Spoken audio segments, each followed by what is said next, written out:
So here's how the show works. I've spent the past month doing a deep dive into the life and crimes of Texas serial killer Dean Corll. Using the sources Last Podcast on the Left and The Man with Candy by Jack Olson, I've created a detailed outline, which these bloody brilliant improvisers will use to create original scenes. So we're talking about some deep, gory, upsetting stuff, but don't worry, we're going to make it fun. Who's excited? I am. Yeah!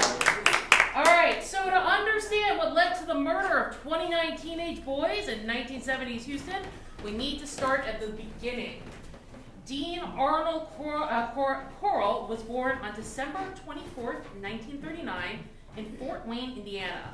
The first child born to Emma Robertson and Arnold Corll, who was the first of her 4 husbands over 5 marriages, 2 of which were to Dean's father.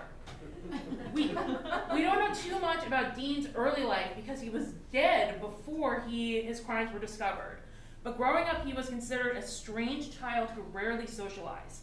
His lack of social interaction was intensified when he was diagnosed with a heart murmur that prevented him from taking part in any school physical activities. Additionally, he would regularly have to be moved around every time his mom married someone new.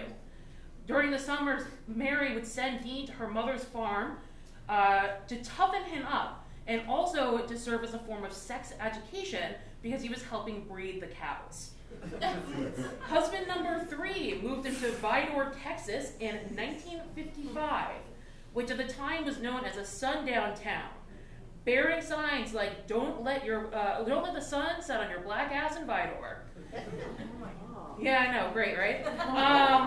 There, a pecan salesman encouraged Mary to start a candy company based on the qualities of her pie, and that's how the Pecan Prince Candy Company was born.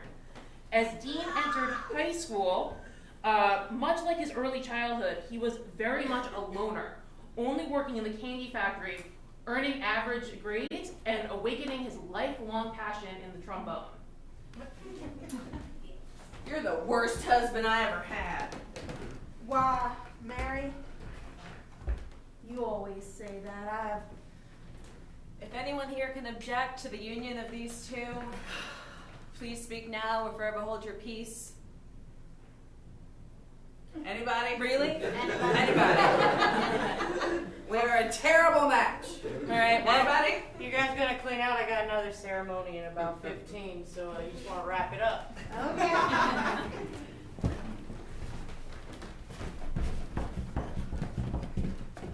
Hey, you want a hopscotch jump rope thing with me? What is like you're pulling taffy like that? I'm just like 5, so I don't know what that means. Oh, my mom makes me work constantly. It's where you take this nail and you drive it really far into the wall, and then you grab a big old thing of taffy and pull it a little slow. Like That that. sounds kind of fun. Yeah, that sounds fun, Dan. Yeah, it's really What did you call me? Dan? Isn't that your name, Dan? Danny? Dean. My name is Dean. Sorry, but like you never play with us, so we forgot. Yeah, we don't... You don't know my name. Yeah, I don't need to know your name. Does that make me feel safer?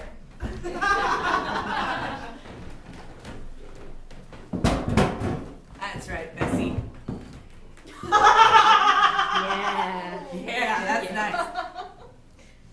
I want you to take note of this. Shit. Yeah, that's how you know you're doing it right. Shit. What?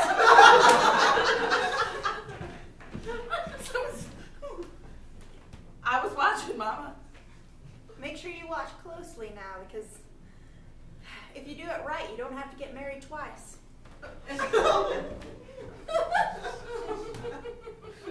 Shit.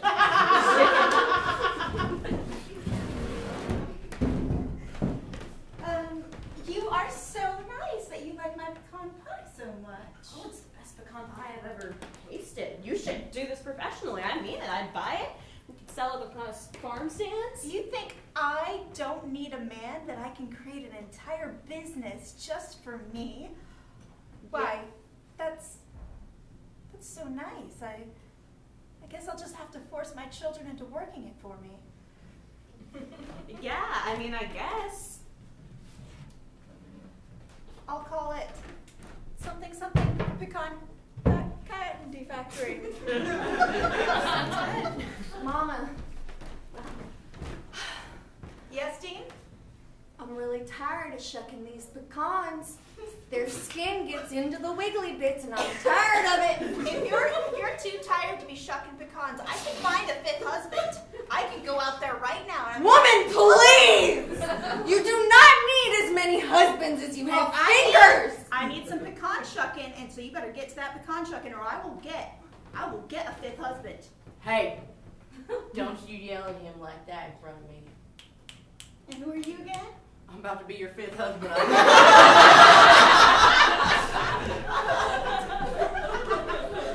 Coral's mother divorced husband number 3 in 1963 and opened a new candy business, which she called the Coral Candy Company in Houston. The same year, one of the teenage male employees of the Candy Coral Company complained to Coral's mother that Coral had made sexual advances towards him. In response, she fired the teenager. Oh. Yep. About a year later, he was drafted into Vietnam. While his army record was spotless, he hated the army. And he had his mother send the army a letter saying that she needed his help in the candy factory in order to get a hardship discharge. It's reported that he had his first gay experience while in Vietnam. My first gay experience was in Omaha, Nebraska. Once he got back to Houston, he had his mother move the candy company to 22nd Street, directly across the street from an elementary school.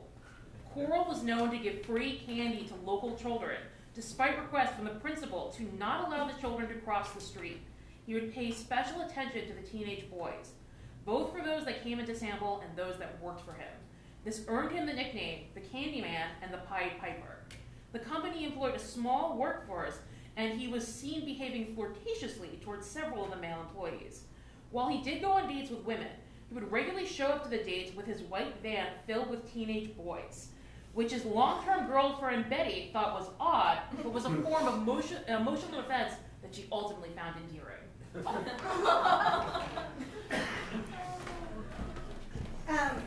Private, Yes, Drill Sergeant. I'm reading this letter here, and it says that you have a hardship, Yes, sir.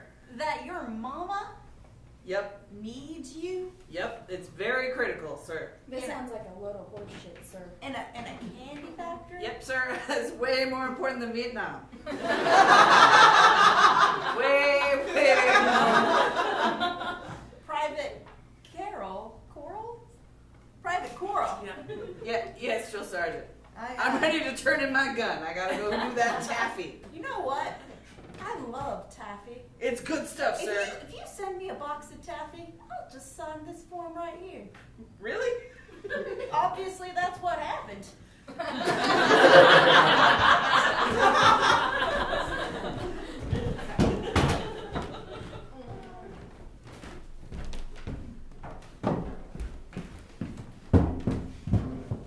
I was like super excited for this date, but I thought we were gonna be alone. Hey guys. Hey. I bring them everywhere. I'm so sorry. Do you like the Silver Surfer more, or do you think Galactus is gonna eat them all up and just like that's the way it's gonna be? Is he's gonna eat the planets because he's a planet eater? What do you think? Do you watch Transformers? I'm sweaty. They just look up to me so much. It kind of smells like onions in here. And That's me. I just like I thought it was just gonna be us. Aww. Who thought it was gonna be so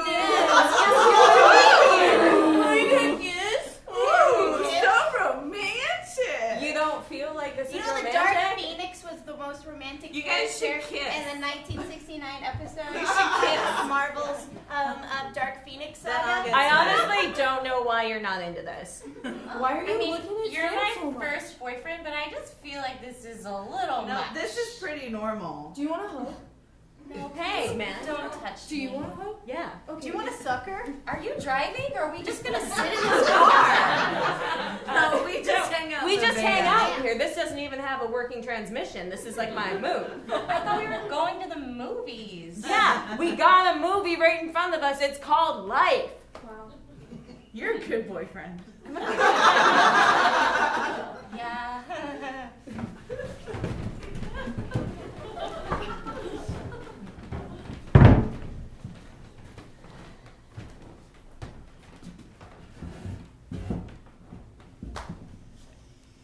Working in a factory. You ever think that Dean's last name is really hard to say? Like, there's not even an E between the R and L's. It's Corll. It's upsetting. Lee, I have to agree. I've been working here 4 years and I still don't know how to my say God. this company's name. You're the oldest employee here. I know, I'm 19. So, like, I just started. What's gonna be my key in so that Dean and I are like chill? Because he seems like cool about me, but I want to Do be you like. play D&D? Sometimes I'm here. I'm cool. There's a feat called Fast on Feet, Yeah. and it means that like when somebody comes at you, or somebody throws like a fireball at you, you're like, Yeah, you up your dexterity by 12. Yeah. I'm fully aware. exactly. So you have to have really high dex around D. Right. If Cool. you get what I mean. Yeah. No, I'm gonna go and do my strategies. I'm gonna like work on my inner bard. You know? Try to seduce him. Okay then. Right? Like sing a ballad. You know? Who knows? You sing ballads? I mean, sometimes, but not today. Anytime you want to sing a ballad. Tomorrow. Dean, I just want you to like me. Dean, I just need you to care. Dean, I've always watched you hold Taffy over there.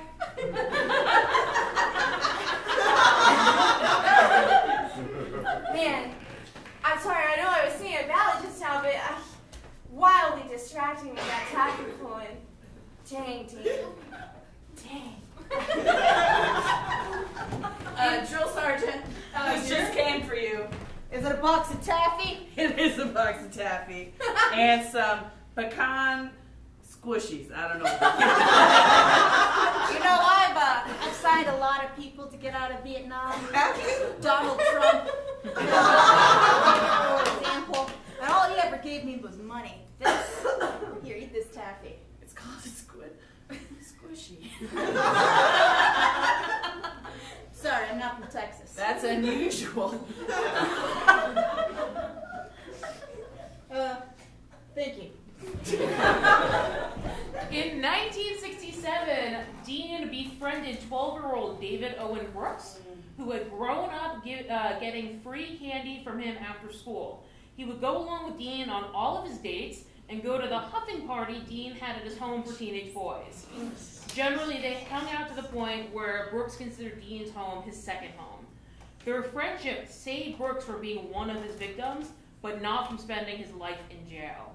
Upon Corll's urging, a sexual relationship gradually developed between the two, where Corll would pay Brooks to allow him to perform fellatio, Corll giving, Brooks receiving. It was part of a complex grooming process. In 1970, Corll's mother married a sailor she met from a very early online dating program, where you had to fill out a form, mail it in, the responses were entered by a programmer into a computer bigger than this room, and your matches were generated. The sailor was her #1 match, but was also believed to have killed his first wife. He was violent towards her to the point where she had to hide in the candy factory for 6 weeks before escaping to Colorado. This would be the last time Dean ever saw his mother. She lived, he did. Dean tried to keep the Corll Candy Company alive, but it closed within months of her leaving. So he started working for a job at the local electric company. Using his knowledge on this job, he developed a rudimentary security system where if anyone went close to his shed, a light would go off in his room. This, along with the absence of a mother, allowed for him to create a perfect killing ground. Okay, so I'm Dan, and I'm looking for love. as a sailor, and I just like. Oh, sorry, you probably noticed my knuckles because I don't have any eyes, like punching walls. I'm not hanging out on a ship. I'm just punching walls. Anyway, hope you like me. I'm a candy woman, and I'm really looking. I love a man in uniform, and I would describe myself as like a candy cougar. Like I'm just really, like I'm vivacious and delicious. I've got a great business, but I want to be your business. Please swipe or say hello to a giant computer for me. These two are a perfect match. I must mail these profiles to each other. It's the 70s. It's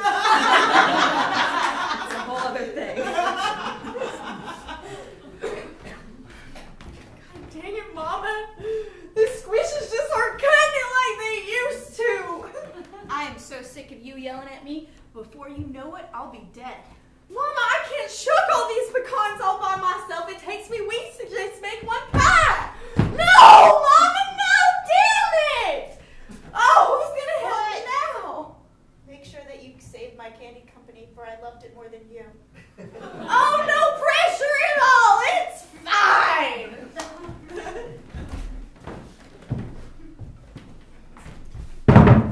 Day 42. I've been in this candy company for 42 days and no one has found me. This is way better than Nam, I'll give you that. Gonna find that corporal.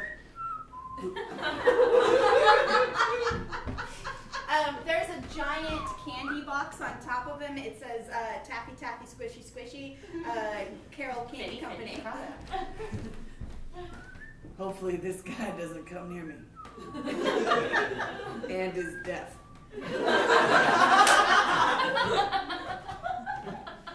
No one here but us rats. Are you two kids in that trench coat again? That was a close one. Now is the fun part where it gets real horrifying. Soon after his mother left, he allowed Brooks, now 16, to walk in on him molesting 2 boys in his homemade torture chamber. He told Brooks that he was selling them into white slavery, and if Brooks was interested in helping out, he would pay him $200 for every boy he brought to Dean, which is really fucked up. At first, it upset Brooks, but Coral convinced him to become part of the slavery ring. While a sex slavery ring is truly awful, the reality was that Dean was engaging in satanistic sex and would then murder the boys and bury them in a shed or under a storage unit. Part of grooming Brooks is he'd pay him to help him bury the bodies, and he told Brooks that he was in too deep. Within weeks, Brooks was regularly bringing his friends over to Dean's house. Brooks and Coral often found their victims in an area known as the Heights, which was the poorest area of Houston. The Heights got its name because when Houston was first founded, there was an outbreak of yellow fever, and everyone ran to the Heights because it was a little bit higher and they thought that would stop the disease. It didn't. There were regularly crimes reported, but because of the Houston cops, nothing really ever happened. At the time, the police department was dramatically underfunded, and there were only 42 cops to handle any violence-related crime that did not involve greed for a city of 1.3 million. While there were plenty of federal funds available, the police chief cited frontier spirit and refused any federal money, saying they were a handout. This meant that the cops had too much work to do and little money. So often the officers had second jobs and didn't take their cop work seriously. The only way you could get help from a cop was you had to be white or white and rich, which most of the residents of the Heights were not. In fact, at the same time that Coral was starting to kill, there was a serial flasher in the Heights who would go up to women's doors nude and would run away. And it took them 2 years to catch the flasher, even though everyone knew who he was. And all they did was give him a stern talking to. This allowed Coral to freely kill. If the cops had looked closely at any of the 12 victims from 1970 to 1971, Coral's name would have popped up in every single one.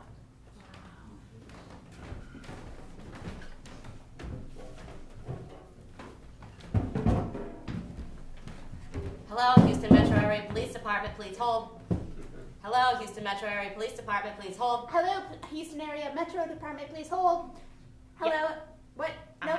Nope. I'm sorry. Uh-huh. Nope. Oh. Yep. Uh-huh. Just a second. Good Uh-huh. place you on hold. Darlene. Yeah, the time on that, the officer will be there in about 2.5 hours, Yes, Metro. okay? So just do your best, Ladies, throw this some water on department's it. too busy. I'm sorry, we got too many calls coming in. We need an hour's break to get caught up, so I just gotta unplug it for a bit. Why don't y'all hang out for 1 second while we go on this call? Jimmy, my shift at Starbucks starts in 5. Oh, you know, Ginny, I got a cat. It's good with the paws. I bet you he could work the system, work the phones, work the slots. You know what? That's a good idea. Let's give it a shot. Oh my God. Oh, Mittens, it's your time, Mittens.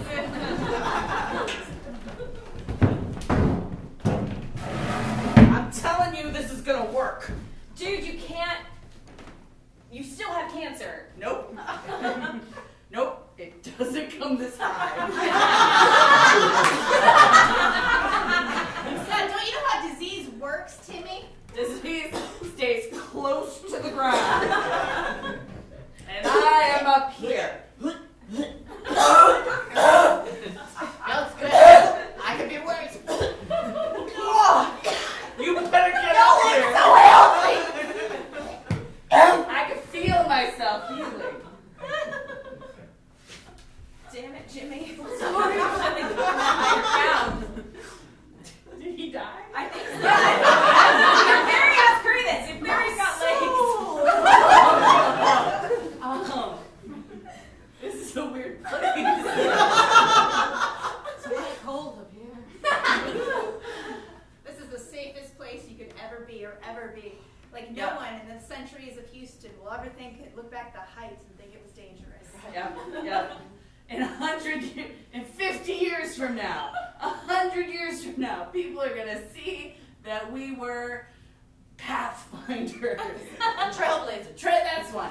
Trailblazers. Trailblazers. Finding the way to health on a bus. You feel good? No. While the cops were primarily at fault for Coral's unhindered rampage, the attitudes of those in the Heights did not help. Children would regularly just leave their families and hitchhike to California, so a lot of parents just assumed that that's what their sons had done.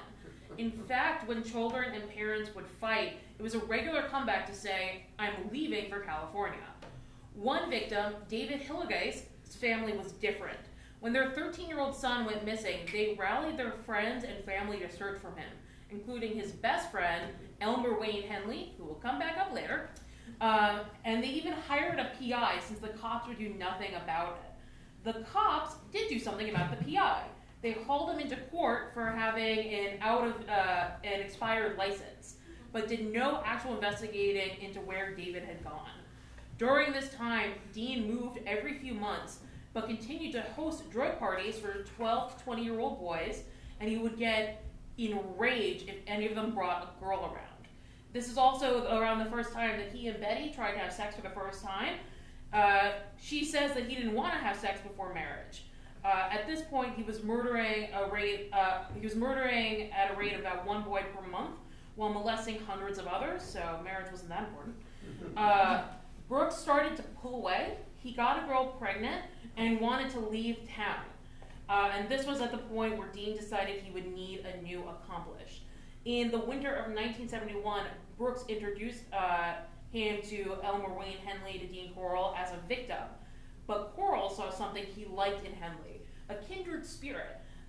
Henley had been a child alcoholic and was very well liked in the Heights. He was trusted. So Coral decided that he was going to be a new accomplice, and he entered into the same grooming process he had put Brooks through. So, you say you're a private eye. I did. So, where's your license? Look, let's start this over. Hey, Sergeant Daly, come here. This guy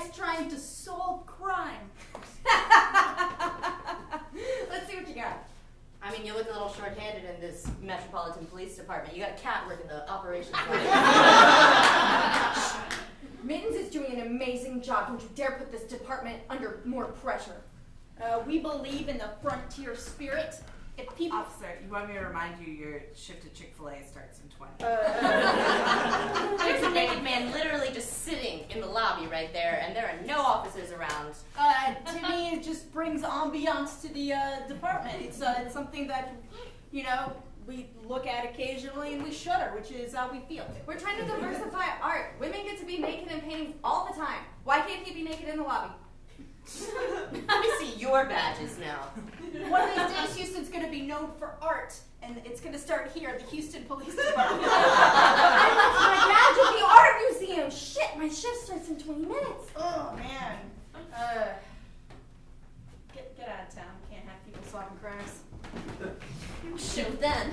Now pack my bag right now and move to California. Then miss me. Then gone. I'm moving to California, too. Great. Pack a bag. I'm a lady. My mom took away my iPad, so I'm going to California. I'm 5, so I'm going to California. I'm California! Let's all go! Wow, this is really expensive to live here. Gentrification, what? Just like Brooks, Coral told Henley that he was selling boys into slavery, and horrified, he declined the offer. But Dean kept pushing and grooming. Henley later stated that it took several months for him to be convinced, and what convinced him was his stepdad, Skip Town, and his mom told him that he had to be the new breadwinner. So he decided to accept Dean's offer and start selling boys into the slavery ring. The first person he wanted to bring was a coworker at Long John Silver's named Frank Agaro, who was dating a woman named Rhonda Williams that Henley had a crush on. So, in 1972, he brought Agaro to Brooks, and brought Agaro to Coral, and quickly killed him. This is when Coral revealed that they weren't actually being sold into slavery, they were just being murdered. And just like Brooks, he was in too deep.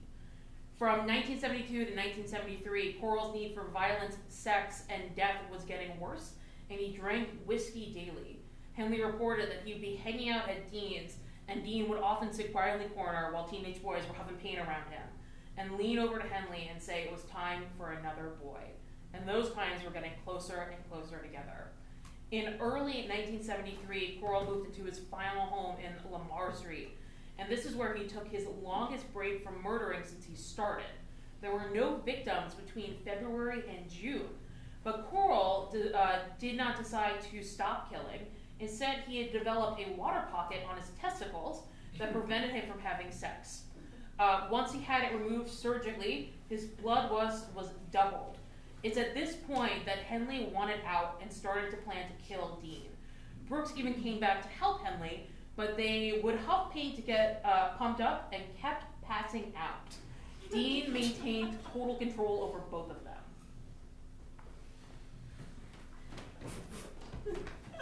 I'm so happy I became a surgeon.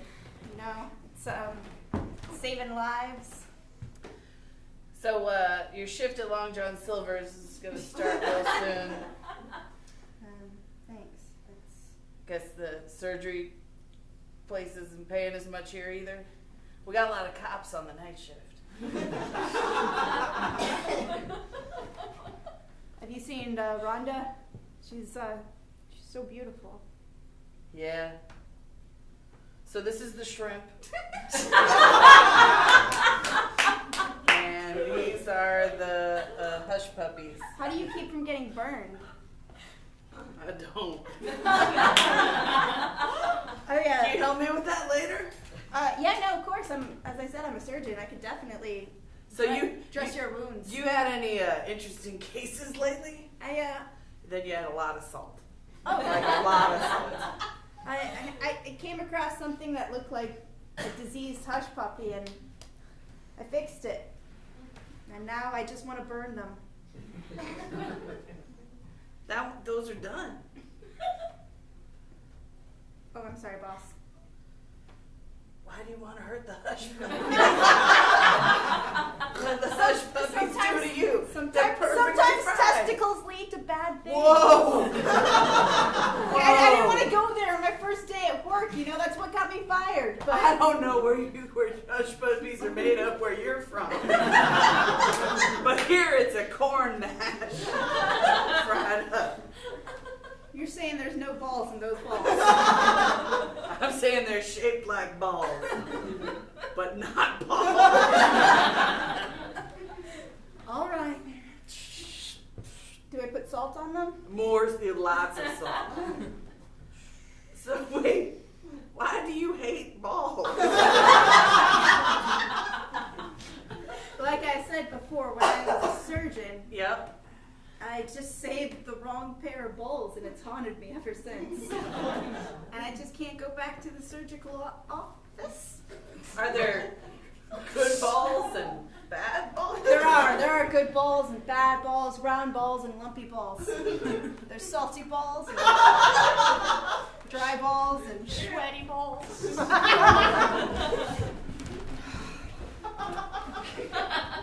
I had a Girl Scout cookie at 1:30, and I'm not gonna eat another one until 1:35. This sounds reasonable. It's 1:30 and 20 seconds. 10 minutes. You can do this. You've got this. I know. You can keep it together. I know you can. But I want one, and I want one now, and I want it, and I just Hold it together. Yes, that is the correct thing to do here. Those peanut butter ones. 1:33. I'll eat it at 1:33. I'll eat it at 1:33. It'll be fine. It'll be fine. It's still 3 whole minutes. Oh my God. Well, I want to support you. You're doing great. Yep, sure. They used to be called Yourself Samoas, allowances. I think. You're doing fine. You're doing fine. Got this. I can see the caramel delight just like flaking. See, look, imagine it in your mouth. That's You what don't they're have to- called. I'm gonna eat it. I'm gonna eat it, Jenny. Where'd you put them? They're not in my drawer. Where'd you? Don't you fucking come between me and those caramel delights. Where are they? Oh, this is the Where are one. Okay, The look, one that no one ever eats. you're starting to scare me. Yeah, it's the shortbread one. You can hang on until 35. It's just 2 minutes. It's just Jenny. It's just 2 minutes. Give me the cookies. Jenny, it's just 2 minutes. Give me the cookies. This is just a mirror the whole time. Hi. Have you ever suffered from interesting, debilitating medical experiences? Are you feeling a strange itch below? Do you smell salty or sweet? You might be suffering from water balls. We have a customer testimonial on our amazing surgeon and his valiant efforts at removing said water balls and other watery pustules from your body. Howdy, customer. How are you doing? My balls are amazing. I once had water balls. And now I am found. It's 1972 and I have a luxurious mustache and I'm a surgeon. Trust me with your balls. Trust him with your balls.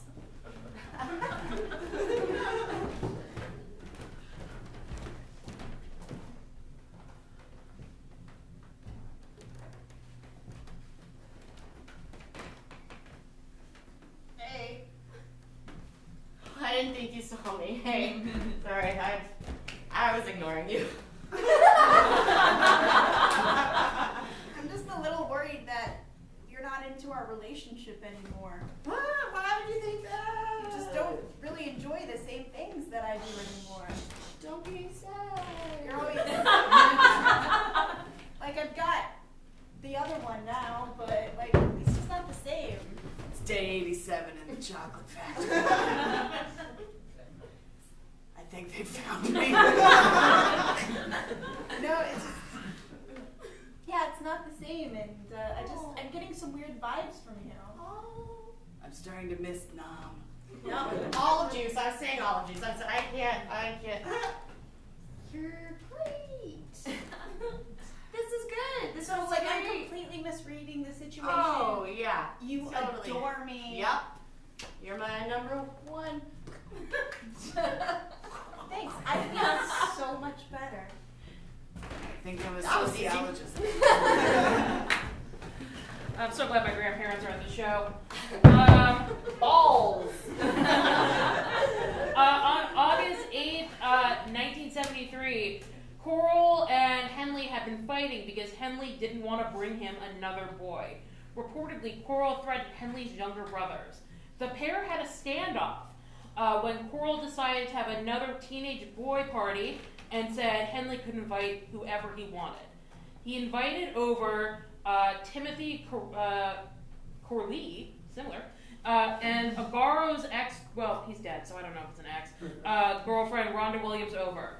Dean was enraged that Henley had brought a girl over, so he offered them paint to huff and beer to drink. Soon, all three had passed out. Due to Henley's high tolerance for huffing, he woke up soon after, naked and handcuffed. Corley was on the torture rack and Williams was tied up in the corner. Dean was nude, fully hard, and holding a gun. Henley knew he was about to be killed, but before that he'd have to endure unspeakable sexual assaults. So he turned on the charm. He reminded Dean of all the good times and swore he was still loyal to Coral.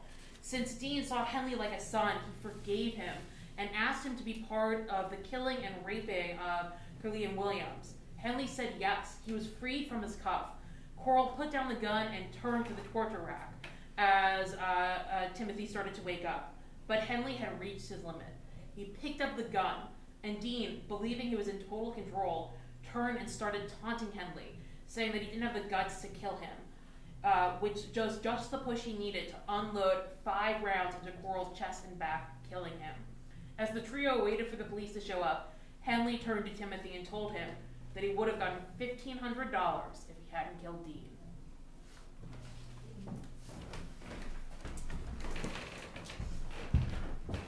Okay, guys, so I'll teach you how to play this board game, and don't worry, like, there's not that many rules, and I'm not gonna be, like, crazy about the rules, but, like, if you mess up, I'll just, like, gently correct you, and we'll keep playing, okay? It'll be fun. It's just fun. Okay, so, like, we'll just kind of, like, we'll just learn as we do it, right? Do you want to go first? Yeah, absolutely. Okay. Yeah. Oh, no, don't roll them like that. Like, you have to roll them across the board. Oh, okay. Yeah, Yeah, I'll we'll just, sorry. Yeah, no problem. Just, you know, it's weird. Yeah, sure. Yeah, okay. What? No. Oh my god. Have you rolled dice before? What the fuck are you doing? Do it. Okay. Oh, I want this piece actually. No, don't. Oh my god. Don't touch. Don't wait until your turn. So Wait. what do these cards do? Yeah, I don't understand this game at all. Guys, look, like, it's supposed to be fun. Like, it's just fun, okay? Why is there a jail? Oh my god, why do you hate me? Why do you hate me so much that you can't even roll the die right?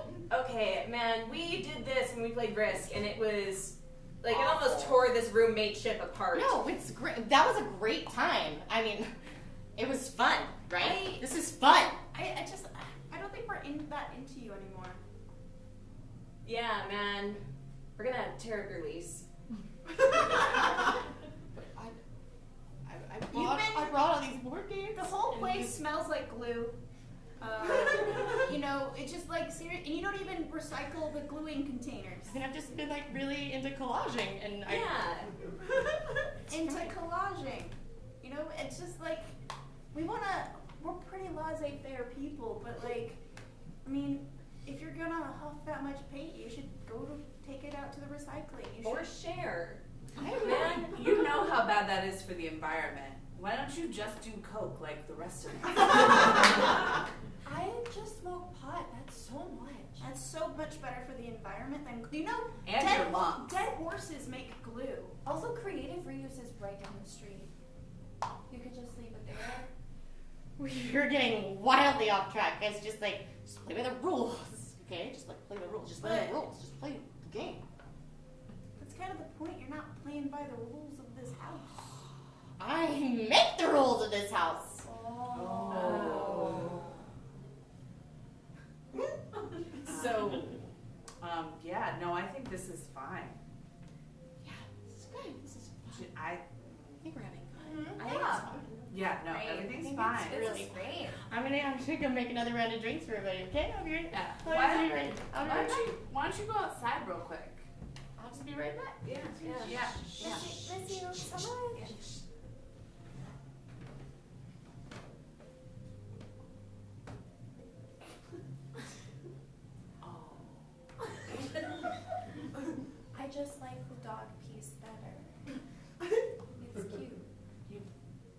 see a reason you shouldn't have the dog. I like being the boat. I like nautical themes, but like, oh, there's no navy in this Monopoly. I want to read all the cards. I'll shuffle them back up. He's never gonna share any of that fucking glue. No. I think we might have to do something. I said we were gonna tear up his lease. We have to kill I him. think we. We're in too deep. At this We're point. in It's too already deep. setting. Like we can't back out now. Well, I really want to be a team player, so. While we have the time, I'm gonna take a stretch break.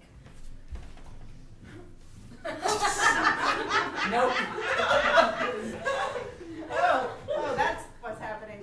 I'm just stretching on the rack, you know? Oh, they never have to really. I'll help. Since we're having a roommate meeting, the rack makes me really uncomfortable.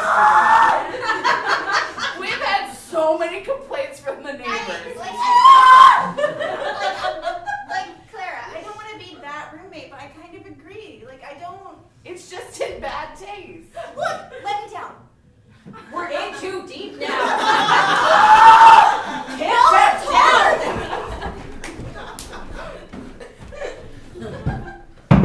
It's day 152.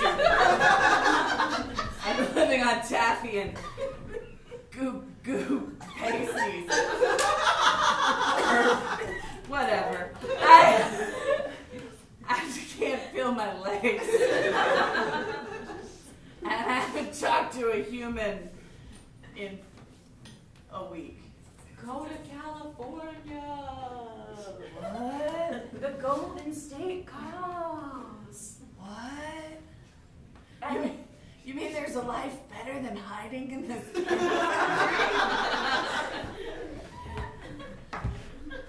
a different life? Maybe an up higher life? A really rickety fucking life? Nope.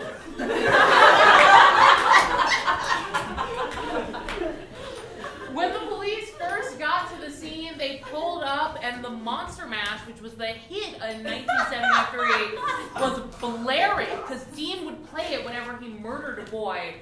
So people, yeah, I know. You'd play whatever the biggest hit was while he was murdering people. So that's what was blasting as the police pulled up, and they thought Henley was a hero. They said it was fully in self-defense, and the newspaper reported him as such. But the next day, while being questioned for the police, he fully confessed. He explained that for almost 3 years, he and Brooks have been helping Dean procure teenage boys, and that most of them were being murdered, and most of them were their friends. Henley gave a verbal statement stating that he initially believed the boys were being abducted and sold into a Dallas-based organization for homosexual acts, sodomy, and maybe killing. Brooks was brought in too and confessed almost instantly. The pair told them that where they could find the bodies, and the first place they went to look was Coral's storage unit. When they questioned the owner, she reported that the unit had always had an awful smell and that dogs like to hang out around it. As well, that Coral was planning on renting a second unit soon. When they went in, they saw that the ground of the storage unit had been completely dug up, so they started digging. But because they refused any federal funds, they didn't have a forensic crime unit, so they had drunks from the county jail come and do the digging to get a week off their sentence. About 2 feet down, they found the first body, and the further they went down, the more they found. The drunks were covered in awful black ooze, and most of the remains they found were badly decomposed, except for a vacuum-sealed bag of penises. Once they had recovered 29 bodies, the police chief told them to stop digging and not to investigate the other locations that Henley and Brooks had told them to look. It's theorized he did so because 29 bodies broke the record for the most bodies for a single killer that had been set by Juan Corona in 1972. It's unknown how many boys were killed or assaulted by Coral, and he was killed before he could ever be punished. But after Coral, the Houston PD started taking federal funds to grow the force. Both Henley and Brooks are still alive and serving life sentences in a Texas prison. Yeah, this is Unit 42. We're up at the location, and we're gonna knock on the door now. Check everything out. I got backup with me. Don't worry. Hey, how's your gig at the museum going? I'm gonna get wine for this, right? Okay, guys, let's just knock on the door first. Hey, Then we'll buy you some apple fritters. Don't worry about it. Does someone hear the monster mash? It was working in the lab. Late one night. Apples right. It's just the kids on the Halloween party. Monster mash. I do love this Don't song. smash. It's a real hit. All right, it looks clear here. Let's. Yeah, lead the way. All right, we're out. We're out. Let's go home without checking. Hello and welcome to Rick D's Top 40s, playing the hits all day, every day for the last 50 years. And I really hope never anything bad happened to a song I play. Again, Rick D's Top 40s. Here, listen to Bette Midler's I'll Always Be With You. The Monster Mash! It was a graveyard smash! The mash! So you're saying that if we dig, we get a week off our sentence? Mm-hmm. I'm good. Well, at least I didn't take any federal funding. J.D. Salinger here. You might have heard of this book I wrote called Catcher in the Rye. I hope you enjoy it and nothing bad ever happens from it.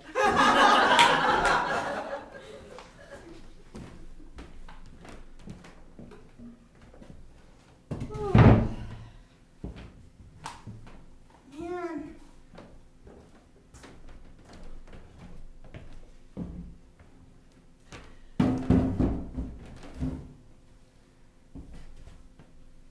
So we broke your record. I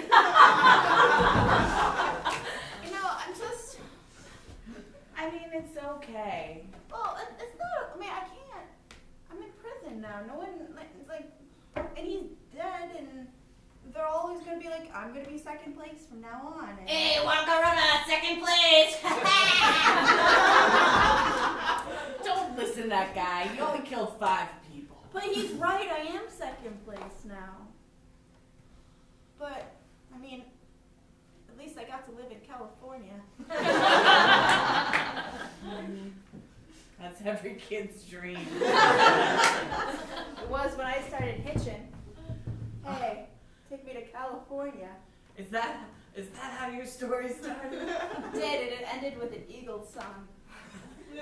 Was it Desperado? I was thinking of one about murder and California hotels, but I like that. Oh, witchy woman.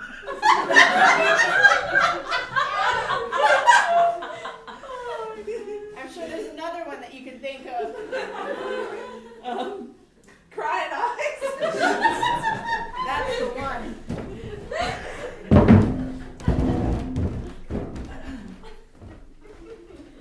Okay, so what do we got here? Sunny D, purple drink, collard greens, moldy strawberry.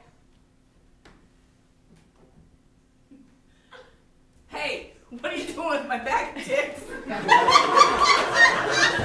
are you doing with your bag of dicks?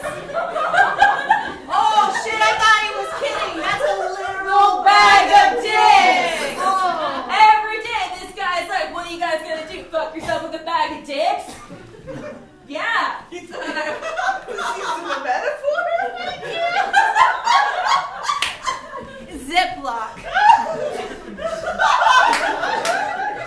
You think it's only good for sandwiches, but in fact, Ziploc's good for all manner of preservation. Ziploc.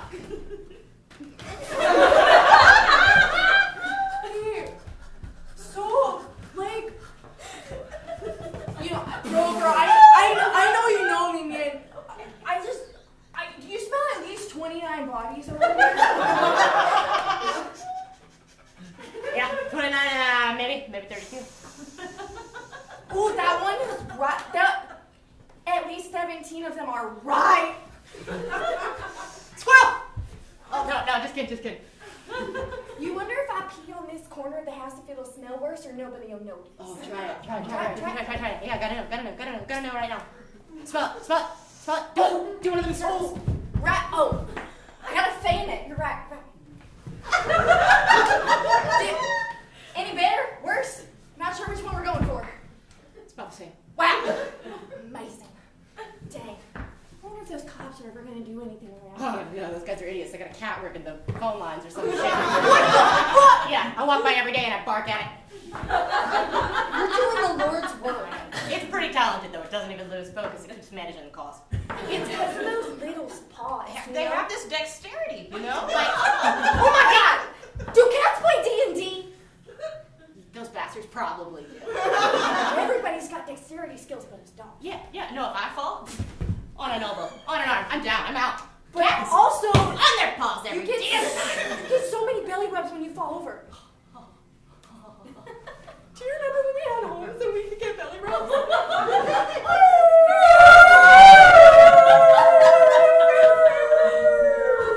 Bus!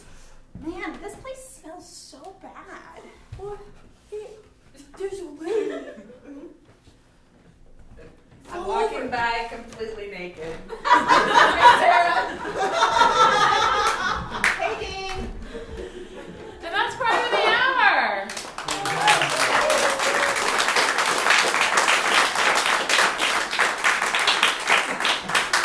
Thank you all so much for coming out and for the Hideaway for hosting us. The show's based in New York City, so if you guys are ever out there, we perform at the Pit. Applaud for the incredible Lobo troupe, Milk and Serial Killers. Thank you. Thank you guys so much. If you guys enjoyed what you saw, then please tell your friends because it's really fun and it's improv and you can do it too. We have 11 other shows a week, so like if you didn't, Not us, but The Hideout Theater has 11 different shows. Yeah. If murder's not your thing, there's lots of other different things to check out. And if it is, then we also perform often, so please check out our Facebook page at Serial Killers on Facebook. And then if you like the free Fringe, come back because it's a really cool show. You get to try out new things. And just to add a little something, if you like murder but in a fantasy setting, next week on Game of Thrones is playing every Sunday through the end of Game of Thrones, and that's Sunday, and you get to watch what like the improvisers think that is going to happen in the Game of Thrones, and then they show the HBO show at 9. It's heckin' cool, and their costumes are very good, and they're very good actors, and it's all lovely. So, thank you guys so much for hanging out with us, and one more time for Abby and Crime of the Hour.